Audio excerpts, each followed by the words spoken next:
Welcome to Zero Knowledge. I'm your host, Anna Rose. In this podcast, we will be exploring the latest in zero-knowledge research and the decentralized web, as well as new paradigms that promise to change the way we interact and transact online.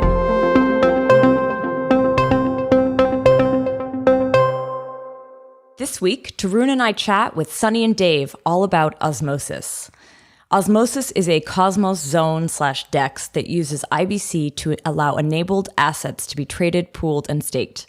We talk about their journey to Osmosis, what this means for the Cosmos Hub, and how they aim to provide an MEV solution that differs from the one proposed by the Flashbots team. Wanted to quickly highlight that the ZK Validator, the project running validators on some key L1 POS networks, is also now running on Osmosis.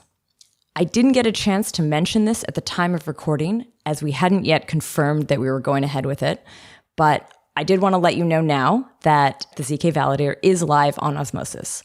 We are powered by our new staking partner, Chorus One, and so if you're thinking of staking your Osmo, you can find us in the Osmosis staking interface. Now, I want to thank this week's sponsor, Least Authority. Least Authority is a leader in the security of distributed systems. They provide security consulting services, develop open source products, and contribute to the advancement of learning and research in the field.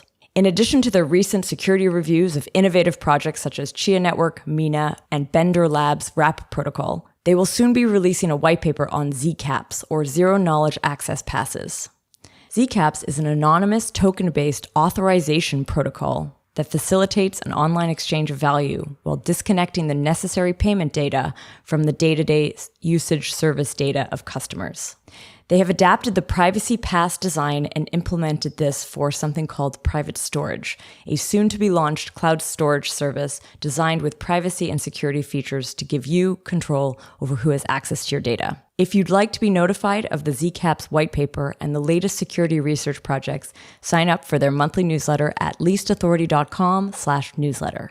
So thank you again, Least Authority. Now here is our Osmos interview with Sunny and Dave. So today I want to welcome Dave and Sunny to the show to talk to Tarun and I about Osmosis. Welcome to the show, guys. Thanks for having us on again. Thanks. Pleasure being back on. Yeah, and it's funny because you've both been on the show, but you've been on completely different episodes. This is the first time that you're actually here together. I had Sunny on first, I believe, and we did an episode way back where you shared with me an introduction to Cosmos. I think it was the first episode we did on Cosmos, actually. And then Dave, you came on the show for a deep ZK episode where we looked at Fractal. Mm-hmm. I think actually maybe the first time we did it was at ETHCC 2 or 3 years ago. Remember you were doing those governance the combo ones, yes. That one was so much fun. That's true. Okay. Oh, so it's your third time on. Cool. I guess technically, yeah. That was one of my favorite interviews I've done because you just had such cool questions about governance. I remember you were talking about Cosmos is the United Nation is it the United Nations? You had this interesting metaphor going on there. Yeah, I think it was Cosmos was NATO or something, and something like that. Yeah. Do you still believe this analogy? A couple years later?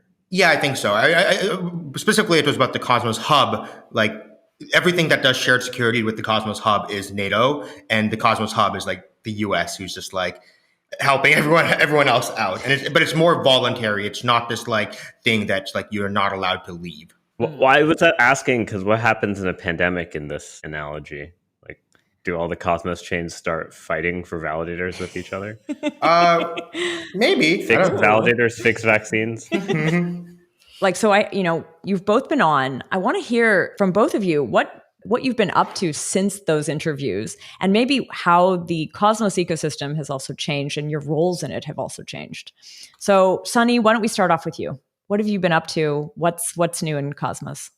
Yeah, sure. So I guess we did that maybe 2 years ago. So since then, that was after the launch of the Cosmos Hub and everything. So, don't have to talk about that. I think what happened was most of 2019 was really spent working on getting IBC up and or most of 2020, was spent on getting IBC up and running, and Stargate, which was this huge upgrade to the Cosmos SDK, and the Cosmos SDK V1 was this it worked well for like launching this thing, but it's like we needed to like basically build this like V2 where like, okay, we had these like weird encoding structures in the first one and certain things were just very unintuitive. Yeah, I actually did a whole episode on the Stargate upgrade from like 4 different perspectives, and we heard a lot about that. I'm going to add the link to that in the show notes. Oh, perfect. But yeah, so you were part of that. That's actually, I was curious, like how active were you during that thing? Were you already starting to work on Osmosis then, or were you focused primarily on Stargate? I was helping a little bit on the Stargate side, but not, yeah, it wasn't really my main focus. So what happened was you probably heard about what we like to call GORE 2020, which is the Cosmos ecosystem's great organizational restructuring of early 2020. GORE. GORE 2020. I've never heard that. Okay, cool.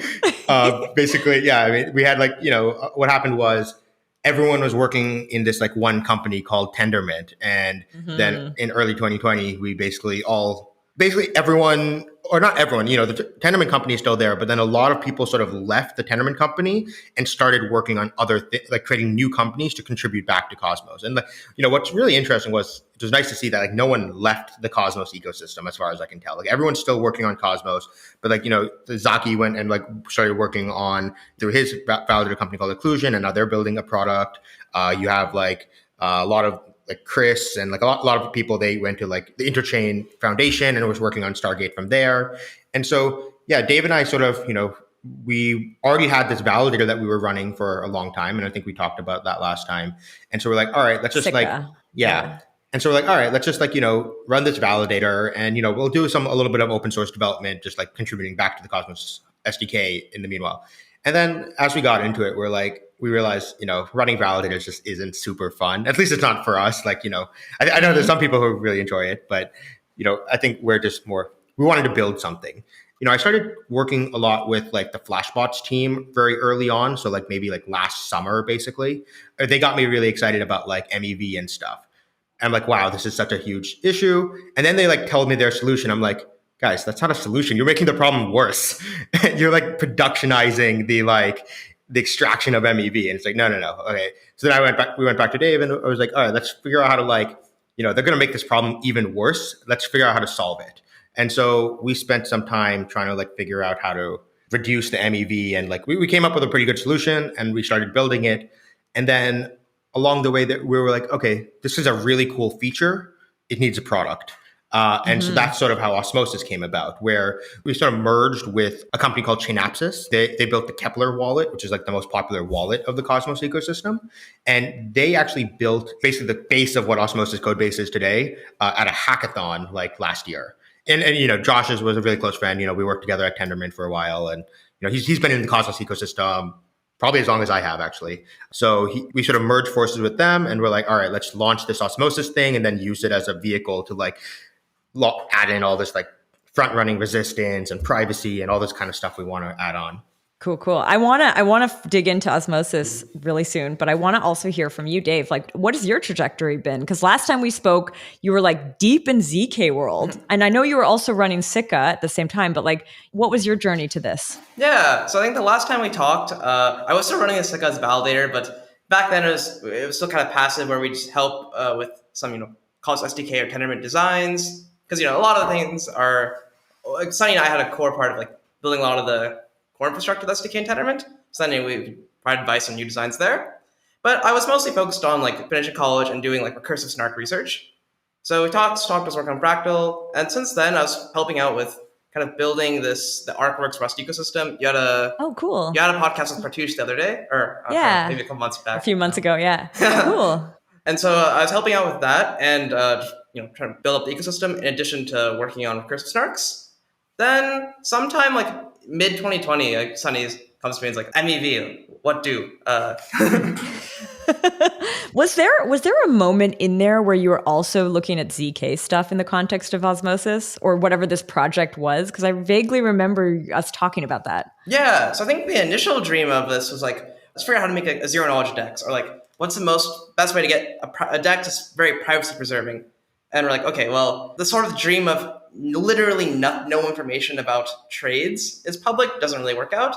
But how about this? How about we have everyone, you can hide who is doing a trade, but the actual trade list of trades are still public. Yeah. and we could do this we figured out a way to front running and these ordering issues. And then basically we ended up just talking to people who about this, and they were all like, okay, this front running thing is very cool. Like, we want you to do that today in Ethereum. Privacy is like, yeah, interesting, but like not a today problem. Man, this is so the problem of what I feel like we face this constantly, and it's totally economic and it makes total sense. Like, there is a reason why there's priority given to some of these problems, but we've talked about this so often on the show. Like, if privacy isn't baked in at the beginning, it's super hard to add later. Mm-hmm. But I'm going to leave hope that like you will revisit it, because I know that you've gone further with the MEV, but Dave, I know that you have a deep background in zero knowledge stuff, so I'm hoping you'll bring it back in at some point. Yeah, I mean, I think the dream is, or my current dream is like, there's this idea of having this, I know some projects are trying to have, computation kind of done off chain and have that computation be private. This is kind of like the XC model. Well, and I feel like what might actually end up being what happens is you still have the code be public and like some public input to the code, but you're fully blind who's doing things. Like, you break this linking. And I think that's kind of the dream I have for like what happens in Osmosis as well. Like, we make a ways that, maybe all these actions are public, but who's doing it and ways to link actions other than like kind of metadata or like side channel leakage of trying to figure out your strategies. Ignoring those, you can't really link these together. Got it. So I think we're at the point where we should really introduce Osmosis, because we're now mentioning it a couple times. What is Osmosis? I've played with it. I think it's really exciting, but tell me exactly what it is and what people can do with it. Yeah, sure. So Osmosis is a DEX that we've built on the Cosmos ecosystem. Currently, so this V1 that we launched is, I would say it's basically most inspired by like Balancer. The hackathon project that was created like a year ago, that was basically taking the Balancer code base and putting it onto the Cosmos SDK. Okay. Yeah. And so, I think that Balancer has the most Cosmos-esque mindset of all the AMMs, or at least at the time it did. And what that means is, Cosmos, the mindset is just about like, okay, everyone can spin up their own zones, and like, they'll have their own governance, and like, they'll compete, and like the market will figure out which ones work. I think Balancer is a very similar idea, but applied to AMMs, right? It's like, all right, give you as much flexibility as you want. All right, go make weird weighted pools, go make like multi-facet pools, and like you can have multiple pools with the same pairs, and like just the market will figure out which ones work out and not.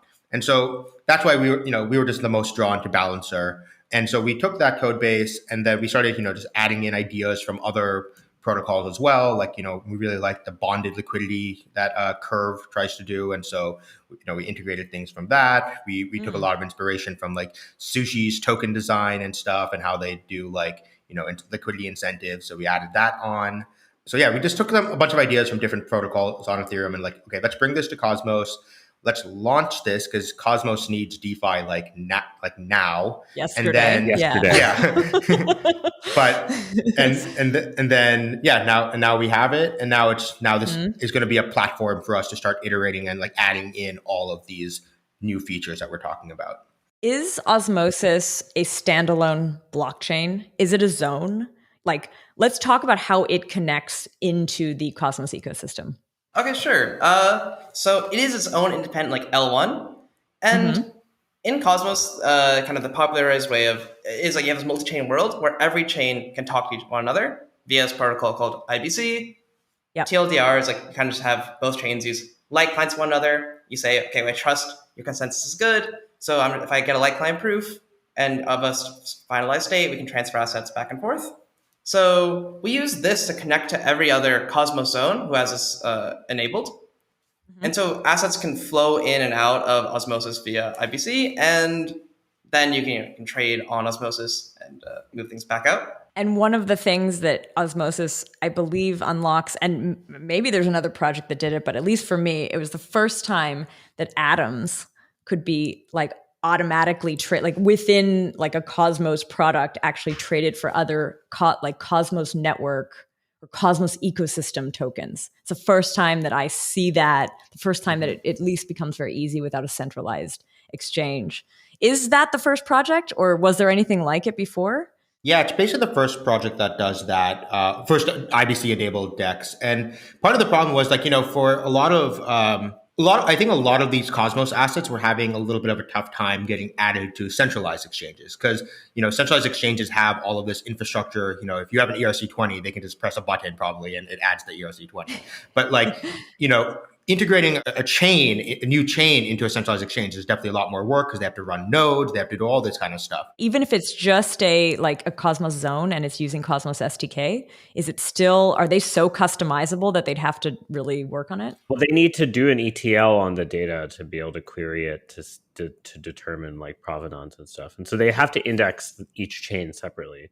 I see. With ETH, there's a million tools that auto index the different token standards. Yep. But I'm actually surprised, it's a slight tangent, but I'm surprised there isn't someone who does kind of these data management for Cosmos chains. And do you guys see that as a problem in the future for people who want to do queries or Nansen style tagging? So the Cosmos SDK, we started adding Rosetta API integration. So that's Coinbase's what that they created. But yeah, we definitely need people to come in and add more of this because, for example, yesterday was our first reward distribution on chain. And the reward just showed up in people's accounts. And then people were like, oh my God, how do I explain this to my tax person that I just got airdropped? $8,000 was dropped in my account and there's no transaction explaining why that happened. And so, this is definitely something that from our side, we have to be improving the sort of events and logs that get output by the chain. And then, I think there are definitely going to be companies that come in now. And once the DeFi is there, I think then these things now there's an incentive to put together all of this analytics now. Let's talk a little bit about what it is to use Osmosis. I'm from a user's perspective so that people can really understand what this is and maybe what it enables. Let's start the journey from the hub, the Cosmos, where the atoms live. What would a user do from there? They have atoms. What do they do? So currently the flow is you kind of go to this Osmosis website with your Kepler wallet connected, and then you click on some assets page, and you can basically have an atoms field. If you press deposit and the amount you want to deposit onto the chain, it'll do an IBC transfer underneath. So and so what that means is, one nice thing about Cosmos is that we do have a standard for addresses and pub keys. So I can have an address on the Cosmos hub, and I can actually have an address with the same pub key on Osmosis. So this assets button, when you hit deposit, what it's going to do is it's going to do this IBC transfer in order to move those tokens from the hub onto Osmosis. So IBC is actually, I gave a TLDR earlier, it's client verification of both chains. There's a lot of details to it. There's things called channel IDs for allowing a chain to have multiple connections to another chain. And these look like a random hash, basically. So what's stored on chain is actually kind of unreadable for as what are these things? One thing we worked really hard on, or the Chainapps folks worked really hard on, was getting this UI to be such that the user doesn't have to ever learn about the fact that channels are underneath. Mm-hmm. That you can just do this IBC transfer right into that new zone, basically. As far as I can tell, our front end doesn't even say the word IBC anywhere. It's literally just, it says deposit and withdraw. And it's just supposed to mimic the UX that users are already familiar with.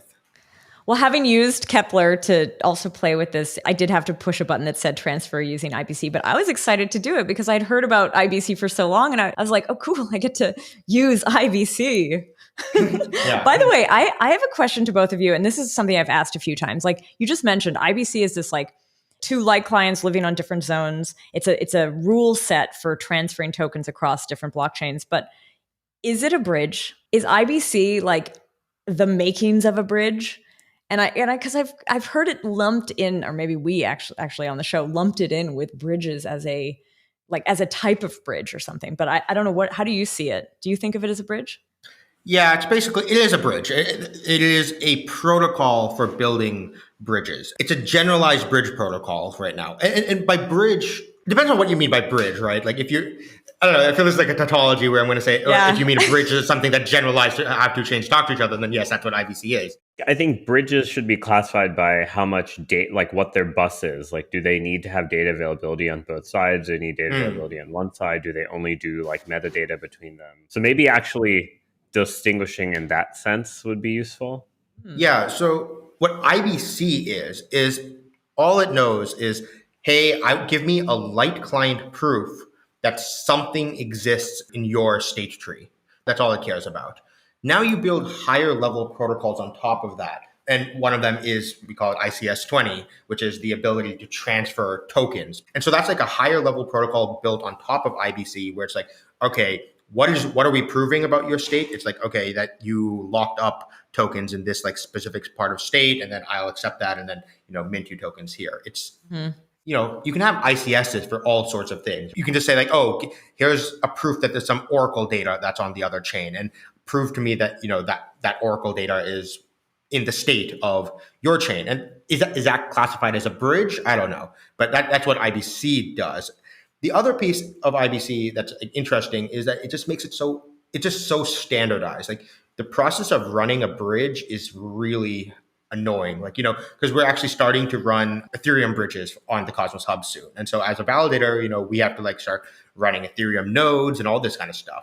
But with IBC, it was literally, you can make a connection between two chains by sending two transactions. You send a transaction on chain one and send a transaction on chain two, and you have a bridge. And it's like just the fact that how fast and simple it is, I think that's what's going to be like really game changing for IBC. And one question, what's the destructor process for IBC? Like if I want to close like a bus of like data being sent between two chains, like I imagine it's something like you send one transaction that's like open, receive from remote chain X. Remote chain X makes a transaction that's like send this data or metadata across. But when you close things, is there like a process? Is there like, what's the destructor process? Is there a lot of state on both chains?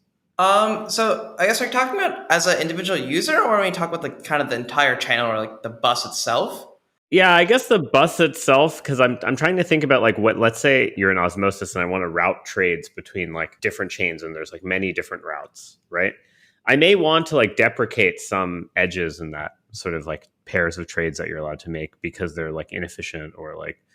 So I could be wrong, but I believe the base IBC protocol actually doesn't really do destructors in the sense where like if I open this bus, it's like I don't really have to actively maintain too much. Like what I'm maintaining is like a last header of the other chain, or a last block hash. And then after some period of time, it becomes too old, like weak subjectivity concerns, and then you need governance of the host chain to like re-update the hash. Mm-hmm. The reason for this is like because proof of stake, you have this whole weak subjectivity issue where if I'm trying to like client sync to your chain and it's been too long, I can't actually know is this the real chain or not. So the IBC connections can never be closed, and that's what the IBC, that's the header part. And then the ICS 20, those take place on the channels on top. And so whether those can be closed is kind of up to the ICS, where like, okay, the ICS can say, okay, we have a methodology for deciding to close it, for deprecating a channel or not. I don't believe the ICS 20 one has one, but you could build an ICS that can be closed. What does, like, you've used this a few times, but ICS, what does that stand for? Interchain standard. Okay. So you can imagine this like, how like for normal networking things, there's this, there's UDP, and then everyone kind of builds their own, or not everyone, but a lot of people build their own protocols on top of UDP. Now we're seeing Quick, which is very exciting, actually getting deployed. Then you have these things for video formats, etc., that are these like kind of protocols on top of UDP, where it's like, okay, well, here's this one way of communicating, but me and you, we know we're going to send data to more advanced format. So we can kind of do some like tricks in the structuring and encoding of things to get better efficiency.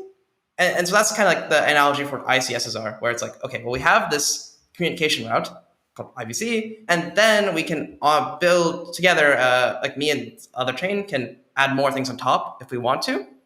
And the way and just standards for what are these more things we're building are called the ICSs, or same as ERCs, right? ERCs are just standards for how smart contracts talk to each other. ICSs are going to be standards for how chains talk to each other over IBC.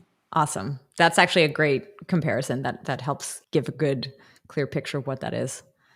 Yeah, actually, maybe a little bit back to osmosis. Like, how do you deal with routing across chains right now? We only do direct connections right now. So I think that, I mean, this might be a controversial opinion, but I think that the Cosmos Hub vision of being the router for all chains is wrong. Like, I think that all chains will connect to every other chain, and you'll have many to many connections, and everything will.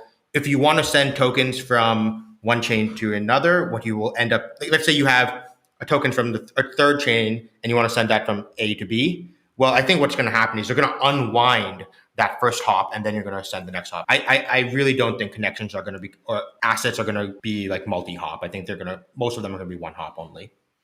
I think multi-hop is in some way a premature optimization unless we get this world of like thousands of different blockchains, not hundreds, like actual thousands or tens of thousands. Yeah, I mean, I guess in Ethereum it makes a lot of sense because there are actually millions of tokens on Uniswap, right? Mm-hmm. And so you do actually have to care about this. But I guess the idea here is your best unbiased estimate for how the market develops is you're going to have a small set of Cosmos chains, like sub 1,000, that you have pair to pair or like connect to hub trading, basically. Yeah, like I think that osmosis should be able to connect to like 1,000 chains by itself. Like, it shouldn't have to go through another router to do that. And if we, Yeah, actually, are there any limitations on size to like how many dexes you can create? Or like, is there like extra residence state that's sort of like common to a registry, and the registry can't be too big or something like that? So actually the state for every IBC connection's not that bad. It's basically what you need for as a light client. So proof of stake, it's basically just last verified header. Proof of work's actually really the same thing. Last final header that you believe is finalized, which is not that much data. Like a header should not be more than a kilobyte. So it's like, can you store a kilobyte for every chain? Yeah. and you don't need to keep the history. I mean, you can just prune away anything that's older than three weeks or whatever the unbonding period is. Right, but you don't have to store like data per pair, right? Like it's not n squared storage. Are you talking about for osmosis for the DEX, or are you talking about for the IBC connections? For the DEX, sorry, Oh. for the DEX. Like what? Like how much state do you like? I'm just curious. Like if I were to scale this, like at 1 million chains, would osmosis like have some performance or cost degradation? At 1 billion chains, would it have that? Or at 10,000? Just to get an idea of like how to think about it relative to Ethereum dexes, where it's like there's like millions of tokens. Yeah, I mean, I think the solution is like, you end up having base pairs, right? And that's just always been the solution. And so on osmosis right now, basically there's 2 base pairs being used. There's half the pools are basically using Atom as a base pair, and half the pools are using Osmo as a base pair. So anyway, it is permissionless. Anyone can add more base pairs, but so far no one's. There are some pools already that have been added, which is like, AKT DVPN or something. But it's like, you see most of the liquidity is still concentrated on the Atom Osmo pairs. Actually, is anyone else doing sort of liquidity mining for providing liquidity to osmosis pools other than the osmosis ones themselves? Yes. Well, it's going to start probably I don't know. It depends on when they send the transaction, either today or tomorrow. But the Akash network team is going to be adding additional incentives. And like the chain is designed to do this, where like they just have to like send the funds into a contract, and then it'll automatically start distributing at the same time with all the Osmo rewards. And I think there's a couple of other teams who are also like, there's the AKT team, and I think there's like 2 or 3 teams that are all trying to like add in external incentives soon. You just mentioned the sort of on a smart contract. Is osmosis, like, can someone deploy something onto that zone, in that zone? Is it smart contract enabled itself? Yeah, that's why I hesitated when I said the word contract. I use the term because it's like probably something that most people are familiar with. But no, it's not actually a smart contract. It's like, okay. Currently, all the logic on osmosis is like, part of the node code base. And so you can't like add additional functionality, I guess. We're looking into like how to add more like customizability, like especially for the AMMs. Because one of the core goals of osmosis was to have very customizable AMMs. And so to do that, we're probably going to need some sort of VM. We want to be like more staged in our rollout for this. And so we want to make it like more a very like restricted sort of VM, where it's like, okay, you're only allowed to deploy a contract as long as it meets like the interface that we expect an AMM should have. And that kind of thing. And to some extent, it's really like a restriction for helping people who want who want to get this extra functionality, it's not like a real restriction on you. So whatever you build for a VM, it's almost certainly going to be Turing complete, and you can hack in whatever type of functionality you want because Turing complete, just change inputs, outputs as you please. Are you actually planning on making it like a full VM, or is it going to be an interpreter or something like a tiny register, mini register machine? Like, how do you think about like what the minimum viable version of this looks like? So what we were last looking at, there is this new kind of VM language kind of popularized in Cosmos called CosmWasm, which is you give it this WASM code, and then you locally compile it to your native architecture. You trust this compilation process isn't going to introduce any non-determinism across machines. So you do have, I guess it's a VM in the sense that the VM, upon reception of code, compiles it locally and executes that compiled code. Yeah. So then it's using, I don't really know how the WASM register system works, but then the compiled code uses your Yeah. No, I mean, the WASM interpreter does have sort of some mapping to registers. I was just curious, where you're thinking about that, because I do think that problem can get hairy if you... Mm-hmm. So the reason we just wanted to start from actually more interpreted code is it's actually hard to enforce any sort of API structure on the compiled code, or with like trying to get security guarantees. Yes, don't look at the Solana virtual machine if you want to see a bad example of this. Before we started using CosmWasm for this, we were actually looking at this thing called Celgo. It's by like Google, and it's like this interpreted like non-Turing complete like math interpreter, and it's pretty easy to write like math functions into it, and that's why we're like, all right, AMMs are just math functions, right? And so let's just like use that. And then what we realized over time is AMMs are actually have to be way more stateful than like we were expecting, and so that's why the whole Celgo, we switched it out with like something that is more like a traditional contracting system, which is CosmWasm. I know that in the Cosmos Hub world, there's also this Gravity DEX. There was a hub proposal around this. What is that, and how does it relate to what you're doing? Yeah, so Gravity DEX is it's a AMM that's being deployed on the Cosmos Hub directly. Okay. Osmosis and Gravity DEX kind of got birthed around the same time, like near the end of last year. Who's the team behind it? Who's pushing that? It's a team called Bee Harvest. They were a validator and on the Cosmos Hub. I think they actually recently got acquired by Tendermint. Okay. Weren't they doing staking derivatives at some point and then they stopped? And ZK stuff, I think. And ZK stuff. And Yeah. I see. So it sounds like a very buzzword hopping type of. Yeah. And so when we started doing Osmosis, we were like, hey, let's put this on the hub, right? Let's go build the DEX for the hub. And then as we went into it, we just realized for multiple reasons that like that's just not the right way to do it. Because for one, we just want to be able to upgrade way faster. Like the hub is a very much slower thing. Our goal was like, we want to be able to upgrade the chain like on a monthly basis if we wanted to. That's just something the hub doesn't do. Because if you did it through the hub, you'd actually have to do it with voting and valid. And here you have but like with Osmosis, don't you also have to do it with the validators, or do you feel like, is there still sort of like a developer key that lets you move fast? No. There's no developer key, but It's just about the expectations that were set. Like we've told every validator that runs on Osmosis, be like, hey, like expect to be upgrading every month. If you're not okay with that, then like please don't run a validator on Osmosis. And that's sort of like, the hub is meant to be this more conservative chain, and Osmosis, it's a science lab, right? It's like we're pushing this idea that it's meant for experimentation. We're going to go just way faster. And then on top of that, we also just needed access to much lower level stuff. Like we can't do the threshold decryption stuff. We need to go like change how Tendermint works a little bit. And so having our own chain is really important to like be able to move fast on those kind of things.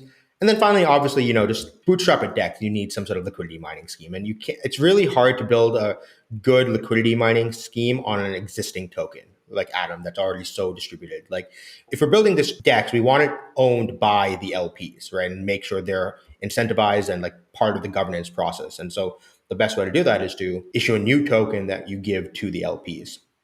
What is the plan for a connection to Ethereum? How would that happen for Osmosis? Like, I know that there's like a bridge being built, but wasn't that bridge between the hub and Ethereum? Yeah, so there's a team called Althea they're putting together something called Gravity Bridge, which is... I think I was mixing those up, actually. Sorry, yeah, okay. That's why. So yeah, it's confusing, though, because it's called Gravity Dex and Gravity Bridge. Yes, okay. So Gravity Bridge is this like bridge from a Cosmos SDK chain to Ethereum. And so it's the name of the software. And then the hub is planning on deploying it to connect to Ethereum. But then, different chains can deploy it as well. For example, Sommelier, which is Zaki's project, they also are using Gravity Bridge, but they're adding in more extensions on top of it as well. So you guys, Osmosis, would just deploy the Gravity Bridge potentially? Potentially. So, I mean, the original idea was we wanted to just go ahead and use the Gravity Bridge of the Cosmos Hub. But we're a little bit worried right now about like the credible neutrality of the Cosmos Hub, because if you have like this is kind of what I've always been pushing, where it's like, hey guys, don't put this DEX on the hub because you're going to like harm the new, like imagine Ethereum Foundation built their own native DEX. Like would people have built DEXs on top of Ethereum? Probably not. So I don't know. I think that hopefully like they remove Gravity Dex spins off onto its own chain eventually, and then Osmosis would be happy to use the Gravity Bridge of the hub. But we'll see. And if not, and maybe we'll just end up deploying our own. And, there is some precedent for this. Vitalik did basically write on the Uniswap forum, hey, you should just copy UMA. Right.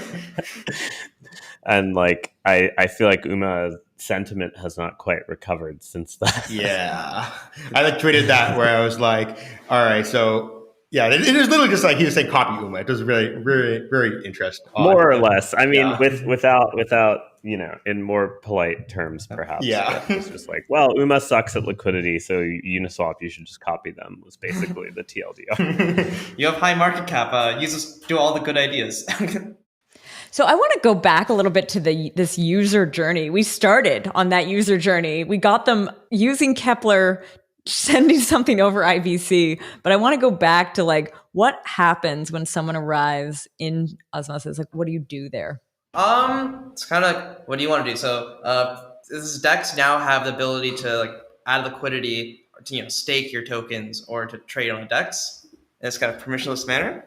It has the same functionality as like you can imagine on Uniswap today. There's 3 buttons at the top, right? There's like there's the trade, pool, and like govern or something. I think they have gov, right? But that's a slight difference, is that because it's a proof of stake chain of its own, that's what's kind of a little different, at least when I was looking at the interface, where it also looks like the interface of any proof of stake network, where you're actually like, using voting, you're using your staking, you're adding liquidity and your trade. Like that, I guess it's the liquidity adding and the staking in the same interface that I hadn't seen before. Yeah. Well, I guess I have seen it when you have these. Like I know Aave, you can stake as well, but I guess I know that in this case, there's actually an underlying blockchain. And so you're validating, when you're staking with somebody, you're actually like validating this whole blockchain. Right now there's like 2 options. If you have Osmo, right, you can go like LP it or you could go stake it. And this is sort of like a choice that you have to make right now. But over time, we're actually going to make these 2 things are going to become more and more combined. So we're working on something called, codenamed right now, called reverse staking derivatives. We'll probably come up with a better name. I'm thinking super fluid staking. I think. What? So here's why it's called reverse. Now you sound. Do you realize that your choice of naming makes you sound like boring TradFi people? Because like repurchase agreements are sort of like staking agreements, staking derivatives, and reverse repo is like when the central bank kind of does the opposite. Now you sound like you need a new name. We'll have a new name. Don't worry. I'm working on the name. But here's it's not. It's like a little too like TradFi for you. Yeah, that's all I got. I completely agree. Well, I'm liking the term super fluid somehow, and I want to use that because I think it comes from Dan Elitzer. I guess he gets credit for that, right? Yeah. So another reason is because I really love Dan's like post, and it's basically based off of that. So let me explain what it is first. So what it is in normal staking derivatives, and it's also usually called liquid staking. What people are proposing is you go ahead and you stake your coins. You get back some sort of derivative asset, like an IOU to that. Yeah. And then you go use that asset in DeFi. But the problem is, this just breaks the entire security model of proof of stake, right? Like we spent all this time designing proof of stake and all this lockups and everything. And this just like undoes it.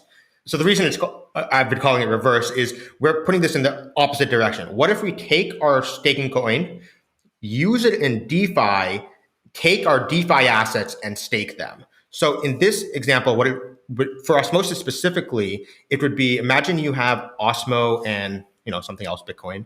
You add it to a liquidity pool, you get back an LP share, and this LP share has some underlying Osmo value. Like if you were to withdraw it, you could get out a certain amount of Osmo.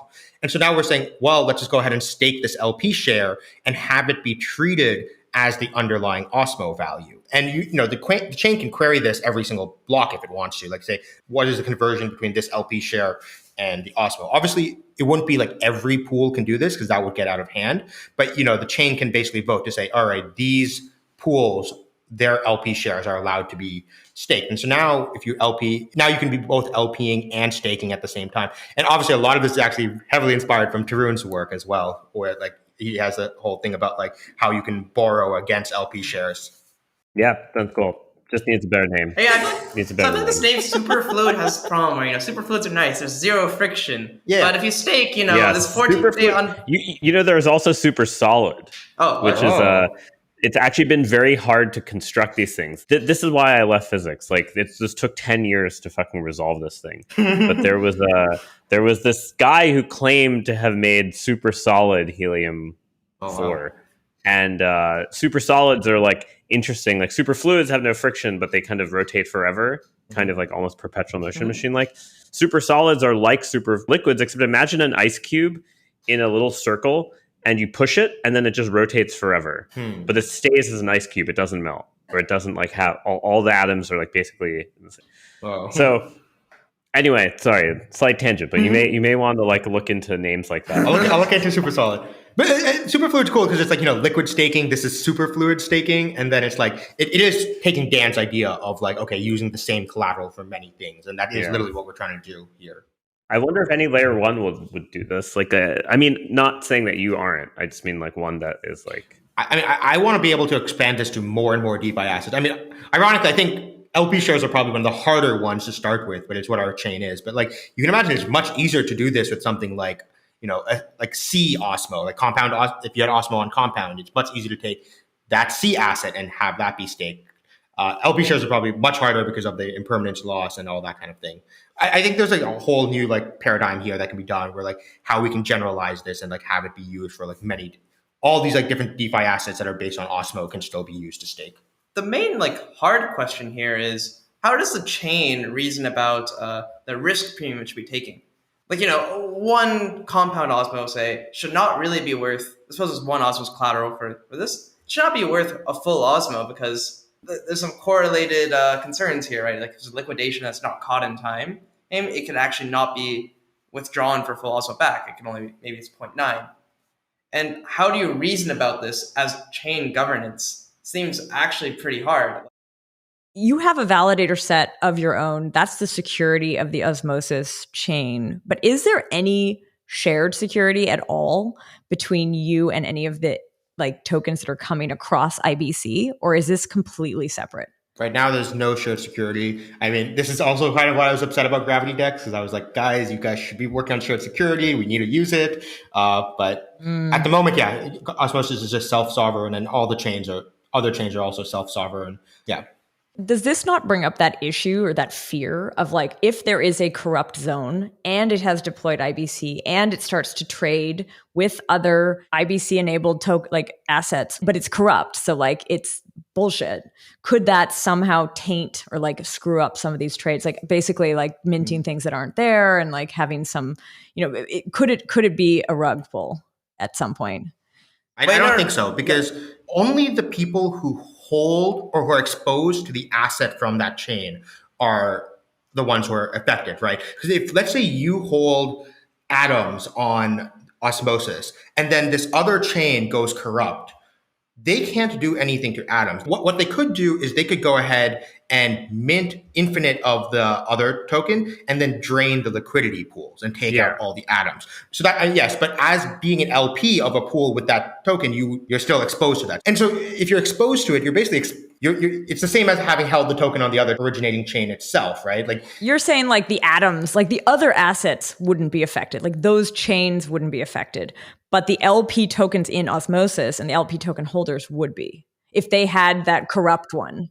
Only for the people of that pool. Like to phrase a bit differently, it is a fear if you in the kind of earlier overview IBC we were giving, but there's a separate thing in IBC that says that basically tokens from one zone originating from one zone can't be confused with tokens originating from another zone.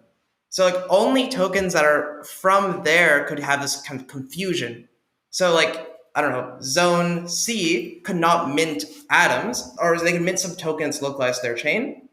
And, I mean, it has the same name because names are they're internally namespaced, but it can't be confused on Osmosis or another chain as though it's from the hub. The goal of ICS 20 and the styles of ICSs that we want to design are such that we want to localize anything that like any chain failure. It should be localized to people who are like exposed to that chain. Like they have to be opt in, right? I want to now ask a question about like what is an asset on Osmosis though? Like I'm just realizing like it's not that the atoms are actually on Osmosis, they're just derivatives of atoms like through IBC, right? And so you'd have derivatives of this crappy chain. Would there be any way to block it? Like if that happened somehow? I mean, I don't know, maybe that's impossible. Or any way to gauge like if all of a sudden there's like this flood of seemingly like more tokens than there should be coming into Osmosis from this corrupt chain? Would there be any like signifier to stop that?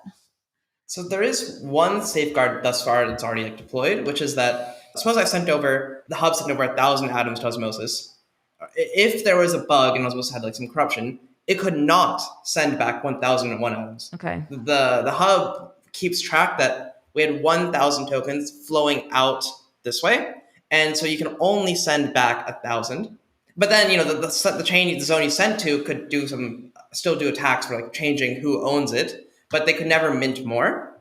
And there's some ideas for like boosting this, where it's like, okay, maybe we want to rate limit transfers back and forth.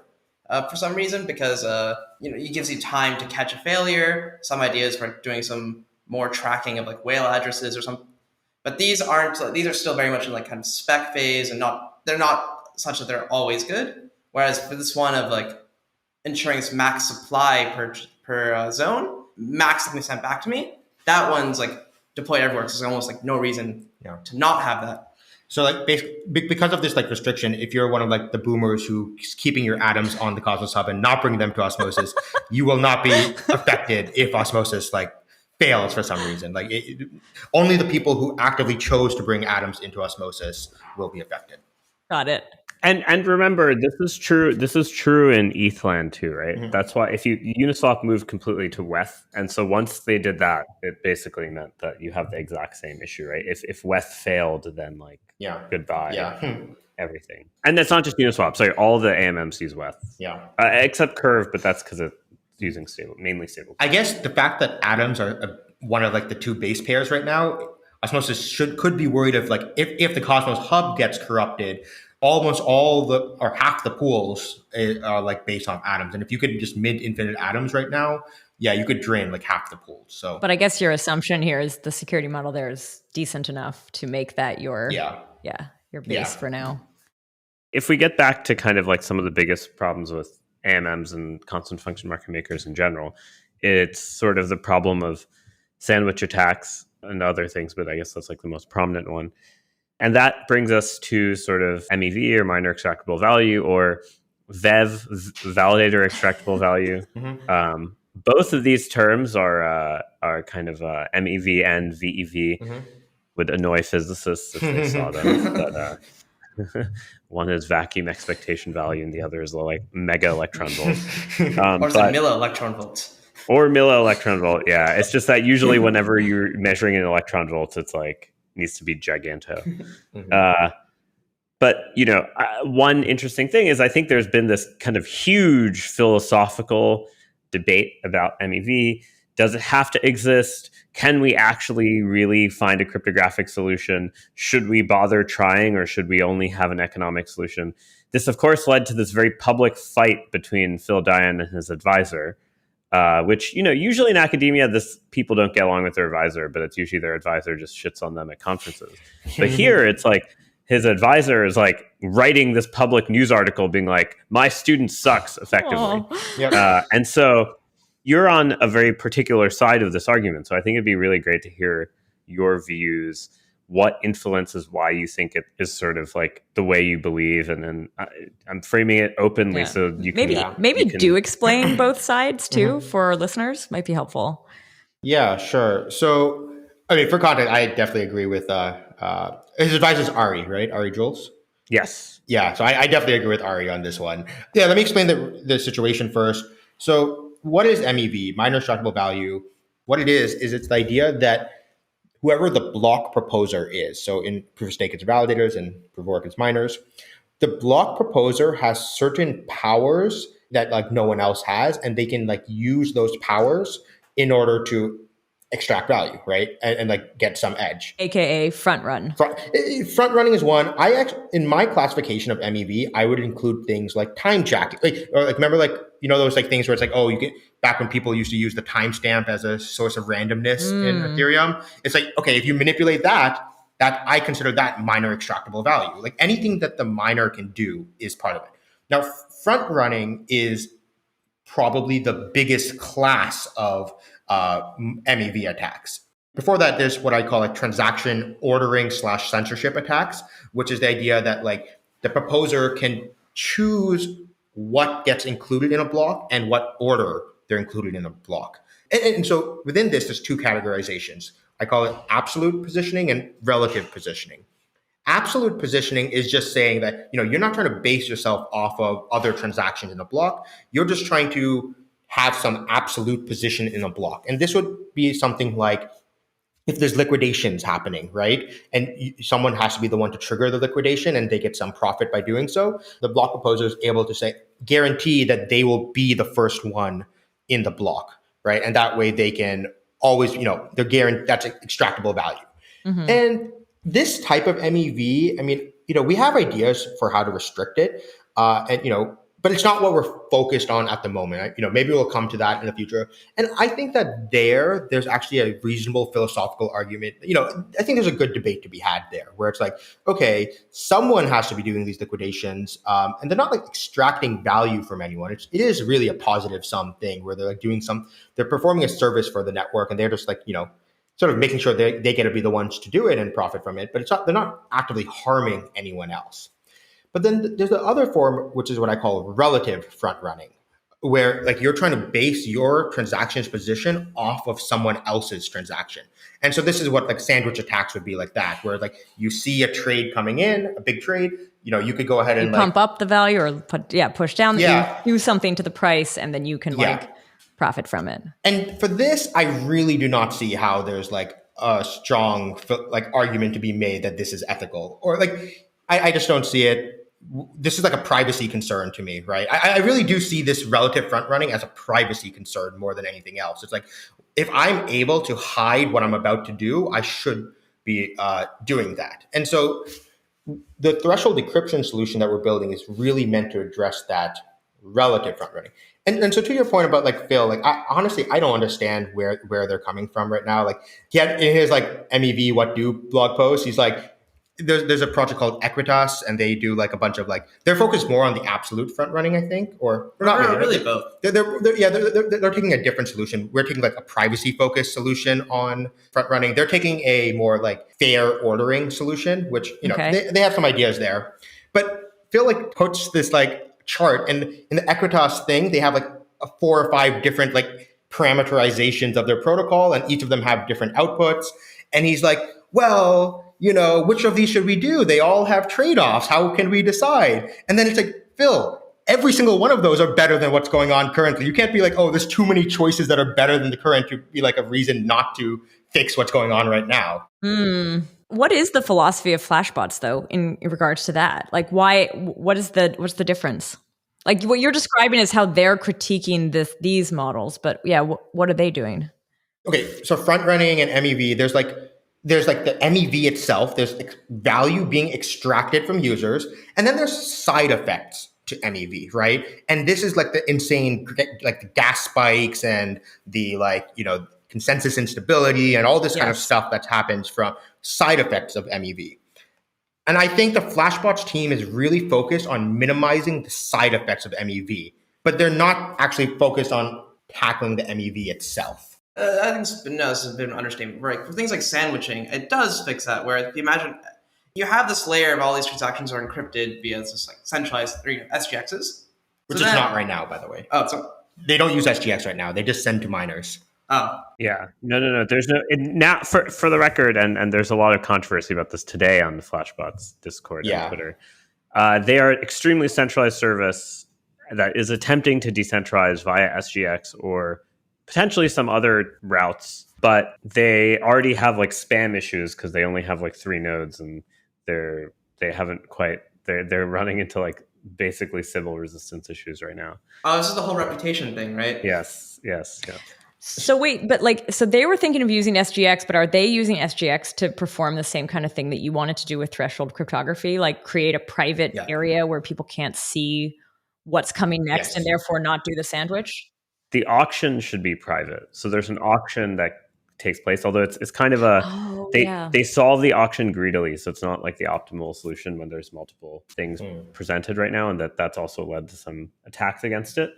But if the auction is private, then like no one can kind of see who the winning sandwicher is or like try to front run them right before.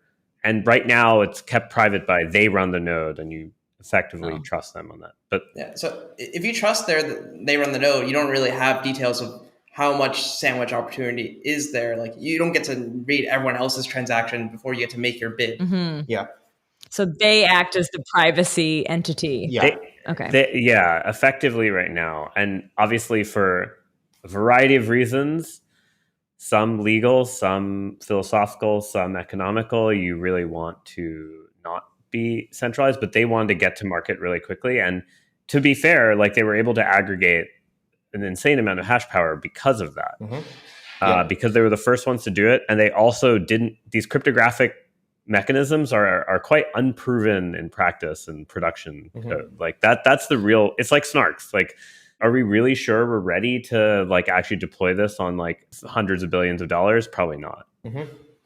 To give them credit, I believe part of their roadmap is they want to use the SGX to become this sort of private mempool over time, that each miner can just have their own SGX-based mempool, and normal users can use this. So there's something called MistX right now, which is like it's like a overlay on top of Uniswap, which like it uses the Flashbots system. And so, like I said, no SGX right now, but eventually, if they just do SGX, you could use that as a way of like creating a private mempool. Normal users could submit transactions privately, but then we have all these reasons why SGX doesn't work. So Dave can maybe go into that a bit. Yeah, I mean, SGX is kind of what it's doing is it's saying, okay, here's this compute device, which Enclave. Yeah. I mean, I would say like I think our listeners probably know the SGX battle at this point. Okay.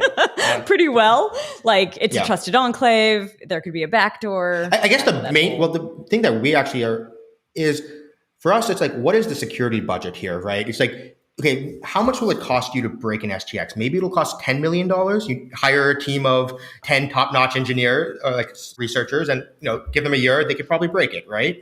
And it's like, okay, well, MEV is so much more than $10 million right now.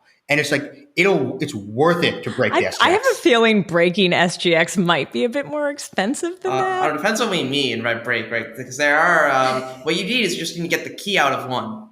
And we see like, or get one to be able to do whatever you want. Like you just need to break one SGX. That's it. You just need to get the key out of one, and now you're able to de-anonymize the entire mempool. Let's shift here because I want to talk about the threshold cryptography, because like that, going back to the beginning of the episode, that was like one of the core ideas you had, and something that as far as I know, is not yet in Osmosis, but will be eventually. I hope. Yeah. Good. Okay. So let's talk about what does that do exactly? And I know like we don't have too much time in the episode left. And I will point people at a video and like a talk that you gave recently at a ZKV event that we did. So there is like some other documentation on that. But yeah, tell us, how does threshold cryptography actually help with MEV? Sure. If all transactions are encrypted before they get into a block, okay, then that means if I'm someone on the P2P layer, I can't know what's about to be in a block, therefore, or I can't see what the actual content is here. So I can't front run it. I can't do any of this content-aware algorithms, which is like what sandwiching is. So if it's fully blind, then it gets into a block gets finalized, then it gets decrypted, and the decryption process is kind of trustless. I'll get back to that in a second. Then we know that I had no front running or no relative front running possible. So the flow is then I submit an encrypted transaction, it gossips around, but the fee part's public. Miners use the fee, check there's a fee enough for this amount of bytes, then they get into a block, the encrypted blob into a block gets finalized, sometime later, transaction gets decrypted, and then executed. This prevents anyone from front running me, because before it was finalized, all they got to see was an encrypted blob. Yes. And this is this private aspect, adding privacy at the point of, like, in the mempool, I guess, so that like ordering cannot be changed, or you can't see something and try to get in front of it. Is it super different when it moves from proof of work to proof of stake? Is there any like difference in the proof of stake world for this? The big difference is around finality. So all proof of work algorithms fundamentally have some probabilistic finality. Or you kind of try to overlay at some degree, we just call it probability sufficiently negligible and call it deterministic. Whereas in the proof of stake world, some chains have guaranteed finality, some don't. So the key thing is, it depends on your solution, but to get like max security, you want it to be decrypted after finalization. But to some extent, that's maybe not needed in that, like, suppose we have the 1% case happens, where, got some rollback. Okay, yes. It's happened on Ethereum, by the way. Someone reorged and took something that was like a Flashbox bundle. Once it got, revealed, they reorged and used it. And so if it gets sufficiently bad, then you could have, in this probabilistic finality, someone might say, okay, it's worth it for me to try to attack this. But at least you're still getting protection most of the time. But when you have guaranteed finality, you can kind of make stronger claims that we're always getting it given our security assumption holds. And then you kind of have multiple solutions for how do you encrypt at the mempool layer. One is SGXs, one is this thing called time lock crypto, where it's like, okay, I'm going to make an encrypted transaction, and then anyone trustlessly can decrypt it after running some sequential process on an ASIC for a few minutes. The third one, which I think we think is the best, is like threshold decryption, where you have some committee with some weights, and they like collectively can decrypt a transaction, like where we all 2/3 of us come together, do some things together, and then we can get the plain text out. And so that assumption is pretty similar to what is the Tendermint proof of stake assumption, which is that, okay, well, if 2/3 of nodes, we trust them all like collectively, or rather, we trust 2/3 collectively to act honestly, whereas if they didn't act honestly, we could detect it and slash them. So if we make this trust assumption, then we can get this decryption. We trust them to like do this properly. Well, that's one of the things with the threshold thing is you do need a committee. And that's why it makes a lot of sense in proof of stake, or at least in Tendermint-esque proof of stake, because we have an obvious committee to give this job to. Time lock probably makes more sense if you don't have a committee to give this to. But time lock has all these like UX concerns with it, where like, you need to make sure the time locking process is sufficiently long such that it doesn't get decrypted in the mempool. You need to make sure that like everyone has to be using the time lock crypto. Like in Threshold, it's kind of an optional thing. You don't have to. There's no reason if you don't want to be threshold encrypted, you don't have to. But like in time lock, it doesn't work like that. You need everyone to be using that system. As long as you're okay with having a committee, which obviously we are in Tendermint, Threshold is by far like the proper way to do it. Well, as mentioned earlier, we have to empirically validate, like, there is extra bandwidth happening. We think, so preliminary things, we think that the bandwidth's going to be fine, but like, we do have to wait till we see it. Empiricism does have some value, and so that's like, let's wait till we see that the bandwidth empirically like was not a problem. I mean, I think the main thing is just, does the latency affect UX effectively, like in the long run?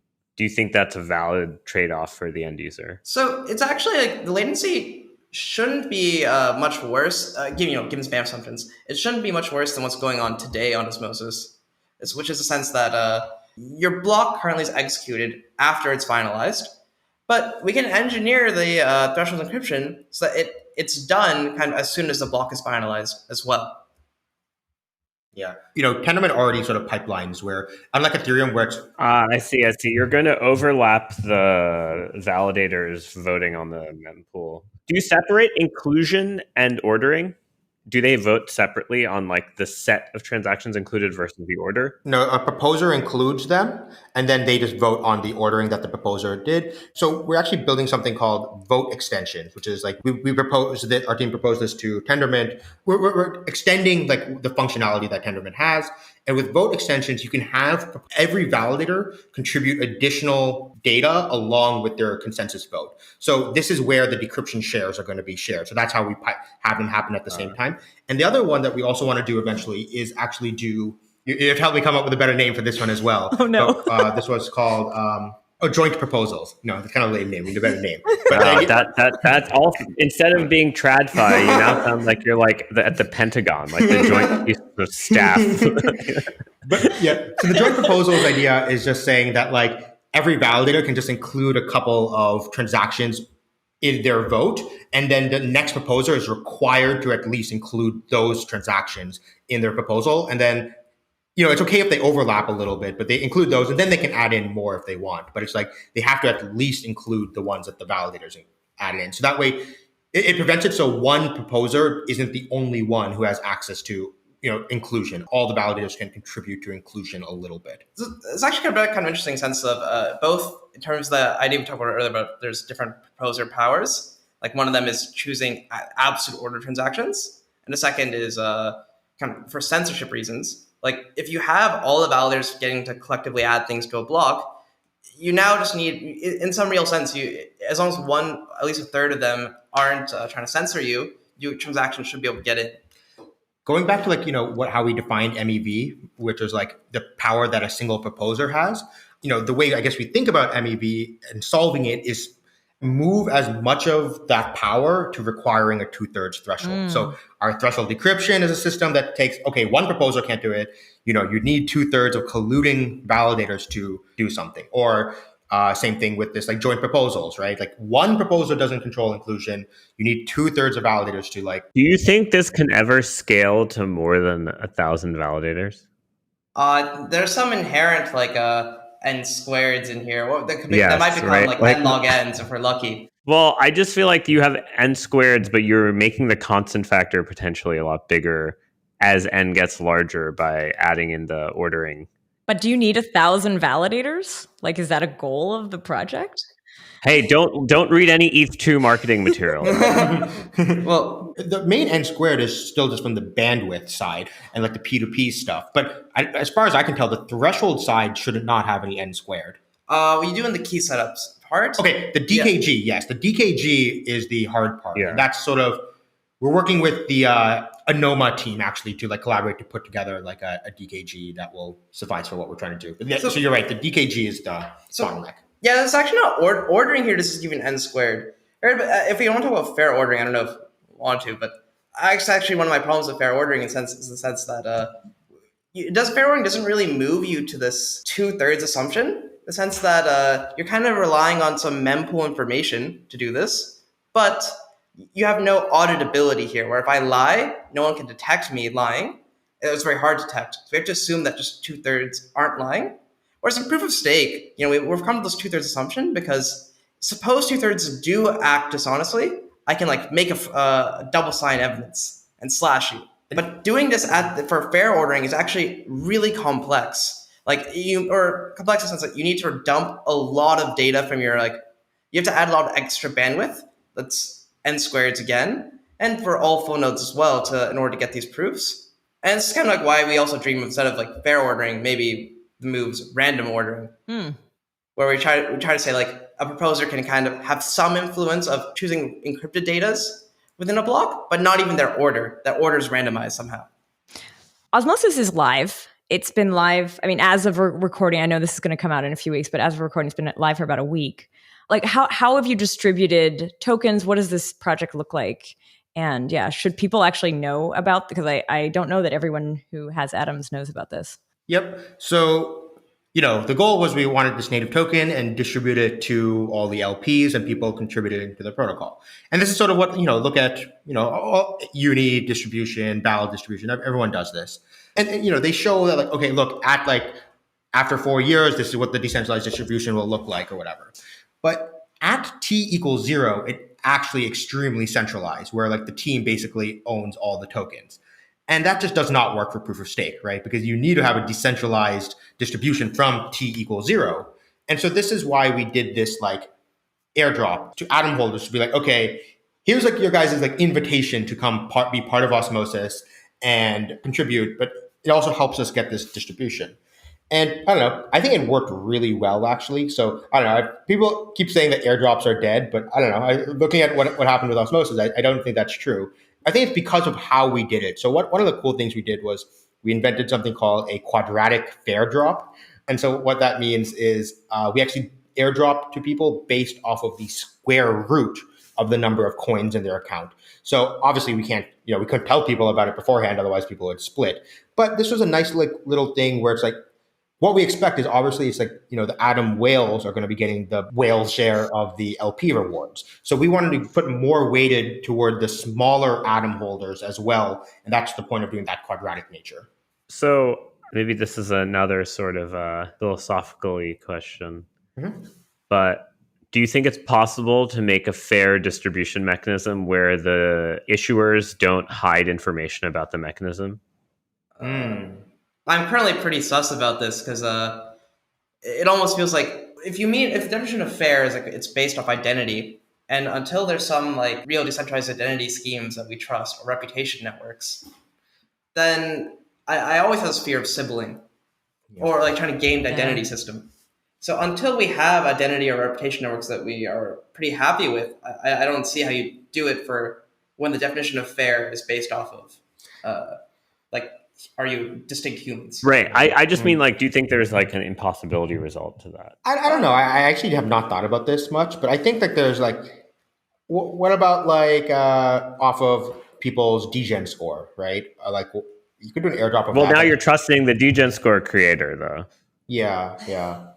Who of course is now incentivized to pay for play for degen scores, right? Right.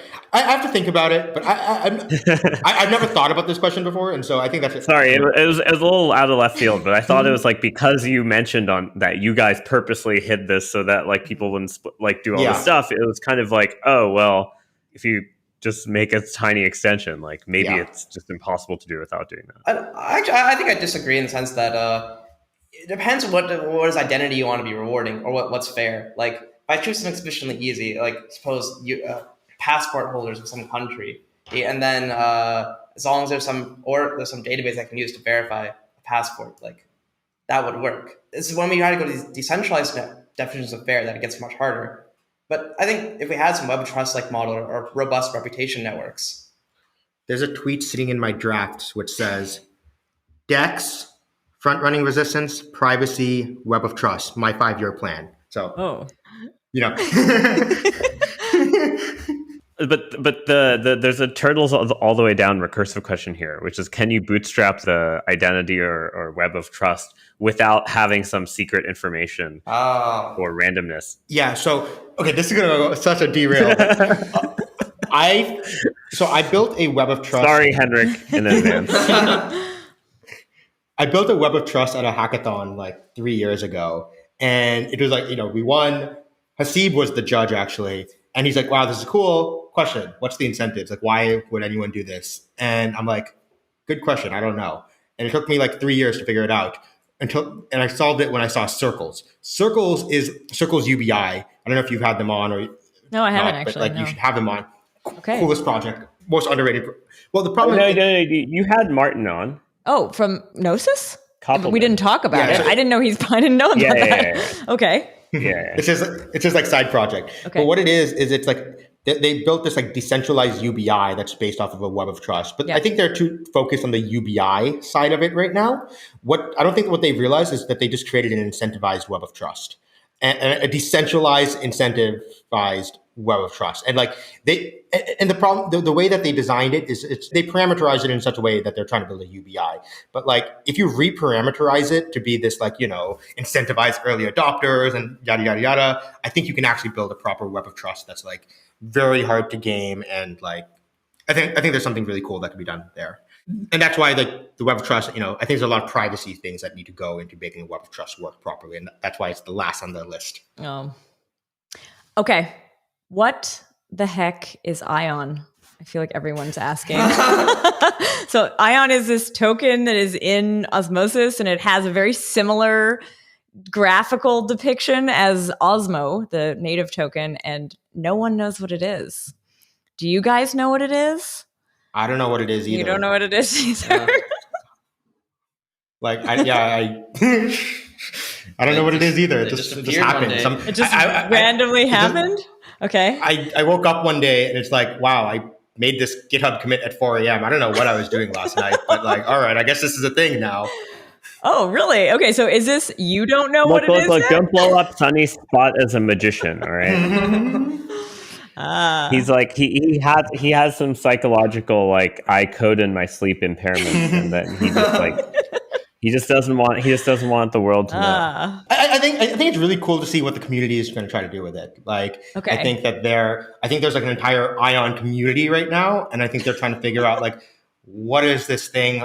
How can we? I think there's a lot of people drafting governance proposals for like adding utility to Ions, but in a way that's very like symbiotic with like Osmo as well, and with atoms. And like I think there's like I had this like tweet that I tweeted earlier, which was like the Father, the Son, and the Holy Spirit. It's like atoms, Osmo, and Ion. And it's like what is the Holy Spirit? I spent time. I think I like went through the Wikipedia page yesterday of the Holy Spirit, and I still don't understand what it is. Sunny is going to be a cult leader, and Ion is the entry to his cult. You must own this much Ion to join the Sunny cult.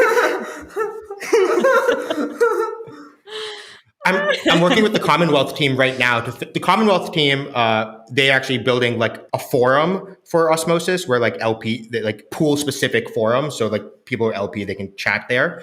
But I also asked them to like, hey, can you make a Telegram group that's like limited by who's like only by Ion ownership? Whoa. If only we had the Telegram open network. Yeah. Could have linked in. All right. So Dave, Sunny, Tarun, thanks so much for coming here and having this conversation exploring Osmosis. This has been super interesting and very excited about the project. And congratulations for launching it so smoothly. And I mean, at least from where I was sitting, it looks like it's going really great. So Thank you so much. Yeah, you guys inspired me to write some shit posts. Yes. Woohoo! Cool. All right. So I want to say thank you to Andre, the podcast producer, Henrik, the podcast editor, and to our listeners. Thanks for listening.